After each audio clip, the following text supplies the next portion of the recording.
Alors on revient sur notre dossier, on revient en mode invité ici, vous voyez je suis en mode invité, enfin vous pouvez rester en mode sur votre session. C'est juste qu'on est allé sur la session pour utiliser la taille de l'écran et les paramètres de Chrome et pour voir également le lecteur d'écran. Donc ici ce qu'on va faire, on va se créer des boutons en dessous. Button, alors je regrossis, tac. Ici je vais mettre ajouter un élément. Ici je vais mettre supprimer. Hop, supprimer. Et modifier par exemple. Ok, nickel. Nos boutons ici, ne pas oublier le type est égal button. Tac, donc ici on peut mettre directement button ici et ici. C'est des boutons qui servent à faire des fonctionnalités. Donc ajouter, modifier, supprimer. Et donc qu'est-ce qui se passe quand on tab? Maintenant quand on fait la tabulation, on voit que on peut naviguer à travers les éléments donc, de type button, les liens et les inputs de formulaire. Tout ce qui va être même select, etc. Enfin, tout ce qu'il peut y avoir dans un formulaire. Très bien.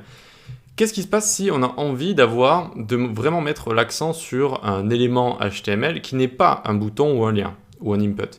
Eh bien, on va utiliser tab index ici. Donc, on vient par exemple mettre là, tab index est égal 0. Lui mettre 0, ça va le rendre typeable, ça veut dire qu'on va pouvoir naviguer avec dans cet élément. Regardez, hop, c'est bon, le premier élément que je vais sélectionner, c'est mon titre qui est juste ici. Et ensuite, hop, ça passe au bouton et ça repasse à l'URL juste ici. Et voilà donc comment on rend un élément comme ça sélectionnable directement avec tab index. Alors, je ne vais pas vous le cacher, c'est assez rare, hein, c'est assez rare. Mais imaginons que vous avez vraiment envie que quelqu'un avec un handicap lise un titre ou une information qui est importante pour des personnes qui ont son handicap, eh bien, vous pouvez mettre le titre comme ça, voilà. Il faut savoir aussi que quand vous allez cliquer dessus, ça va faire cette sorte d'outline comme ça, d'accord, une bordure. Alors que le texte, par exemple, je clique dessus, vous voyez, ça ne fait rien, voilà. Ok, il y a ça, et on peut utiliser tab index d'une seconde manière. Par exemple, ici, je n'ai plus envie que ce bouton soit typeable, donc ici, je vais faire tab index est égal -1.